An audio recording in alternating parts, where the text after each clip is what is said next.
Hi, ശരത്താണ്. ഇന്ന് നമ്മൾ സംസാരിക്കാൻ പോകുന്ന കമ്പനിയുടെ ബിസിനസ് അനാലിസിസ് കാര്യങ്ങളൊക്കെ നമ്മൾ 2 മാസം മുമ്പ് ചെയ്താണ്. Q3 റിസൾട്ട് കാര്യങ്ങളൊക്കെ സംസാരിച്ചാണ്. ആ സമയത്ത് തന്നെ പറഞ്ഞിരുന്നതാണ് ഒരു മൾട്ടി ബാഗർ പൊട്ടൻഷ്യൽ ഉള്ള സ്റ്റോക്ക് ആണെന്നുള്ള കാര്യമൊക്കെ. നമ്മളത് സംസാരിച്ചതിന് ശേഷം ഞാൻ ഓൾറെഡി ഇൻവെസ്റ്റഡ് ആയിട്ടുള്ള കമ്പനിയായിരുന്നു. അതിൽ ഏകദേശം കഴിഞ്ഞ ഒരു 3 മാസത്തിൽ എനിക്ക് ഏകദേശം ഒരു 60-70% റിട്ടേൺ ജനറേറ്റ് ചെയ്തിട്ടുള്ള കമ്പനിയാണ്. സോ അത്ര റിട്ടേൺ ജനറേറ്റ് ചെയ്ത് തന്നെങ്കിലും ഇനിയും അതിന് നല്ല പൊട്ടൻഷ്യൽ ഉള്ള കമ്പനി തന്നെയാണ്. ആ സമയത്ത് ഞാൻ പറഞ്ഞിരുന്നത് ഒരു മൾട്ടി ബാഗർ പൊട്ടൻഷ്യൽ ഉള്ള സ്റ്റോക്ക് തന്നെയാണെന്നുള്ള കാര്യം. ഇപ്പം നോക്കിയാൽ സ്റ്റോക്ക് അതിനെക്കഴിഞ്ഞും കുറച്ചുകൂടെ ബെറ്റർ ആയിട്ട് തന്നെയാണ് ഇപ്പോൾ ഉള്ളത്. നമുക്ക് അതിന്റെ ഡീറ്റെയിൽ കമ്പനിയുടെ പേരെന്ന് പറഞ്ഞാൽ ആദിത്യ ഇൻഫോടെക് എന്നാണ്. നമുക്ക് ഡീറ്റെയിൽ ആയിട്ട് അവരുടെ ബിസിനസ് കാര്യങ്ങളൊക്കെ നോക്കാം. അവർ ആദിത്യ ഇൻഫോടെക് എന്നുള്ള അവരുടെ കമ്പനിയുടെ പേര് അവർ അറിയപ്പെടുന്ന CP പ്ലസ് എന്ന് പറയുന്ന അവരുടെ ബ്രാൻഡിന്റെ പേരിലാണ്. മെയിൻ ആയിട്ട് അവരെന്താ ചെയ്യുന്നത് വെച്ചാൽ ഈ CCTV കാര്യങ്ങളൊക്കെ മാനുഫാക്ചർ ചെയ്യുകയാണ് ചെയ്യുന്നത്. മാനുഫാക്ചർ ചെയ്തതിന് ശേഷം അത് ഡൊമസ്റ്റിക് ആയിട്ട് ഇന്ത്യയിൽ തന്നെയാണ് അവർ സെല് ചെയ്തുകൊണ്ടിരിക്കുന്നത്.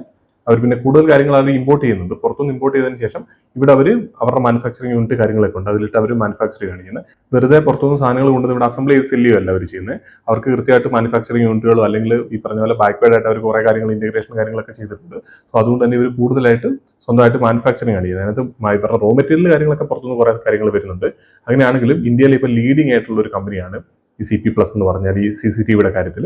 നമുക്ക് ആദ്യം ബിസിനസിനെ പറ്റി സംസാരിക്കുന്നത് മുമ്പ് ബേസിക് ആയിട്ട് ആ ഒരു സെക്ടറിനെ പറ്റി മനസ്സിലാക്കിയാൽ ഈ മാനേജ്മെന്റ് പറയുന്ന അനുസരിച്ചിട്ടോ അല്ലെങ്കിൽ മൊത്തത്തിൽ ആ ഒരു സെക്ടറിൽ നടക്കുന്ന സ്റ്റഡിയൊക്കെ വെച്ചിട്ട് ഏകദേശം 20% മുകളിൽ ആ ഒരു സെക്ടറിൽ തന്നെ അതിന് മുകളിൽ 20% മുകളിൽ ഗ്രോത്ത് വരാനുള്ള സാധ്യതയുണ്ട്. അടുത്തൊരു 2-3 വർഷം ഏകദേശം ഈ ഒരു 20% മുകളിൽ തന്നെ ഗ്രോത്ത് വരും എന്നുള്ള കാര്യമാണ് മാനേജ്മെന്റ് പറയുന്നത്.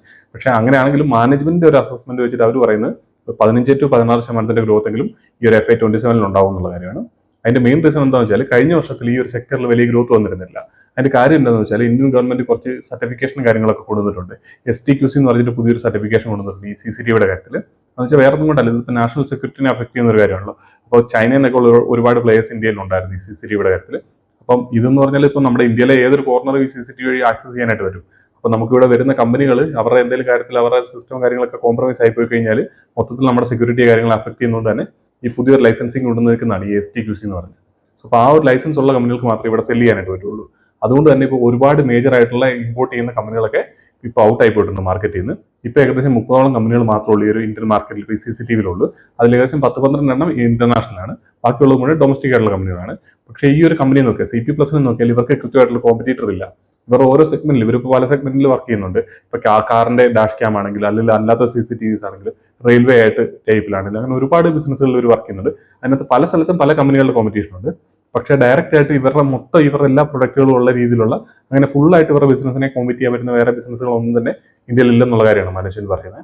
അത് നമുക്ക് ഇവരുടെ റിസൾട്ട് കാണുമ്പോൾ മനസ്സിലാവുന്നുണ്ട്. കഴിഞ്ഞ ക്വാർട്ടറിൽ റിസൾട്ട് വന്ന സമയത്ത് 40% മാർക്കറ്റ് അവർക്ക് മൊത്തത്തിൽ അവരുടെ മാർക്കറ്റ് ഷെയർ ഉണ്ടായിരുന്നു.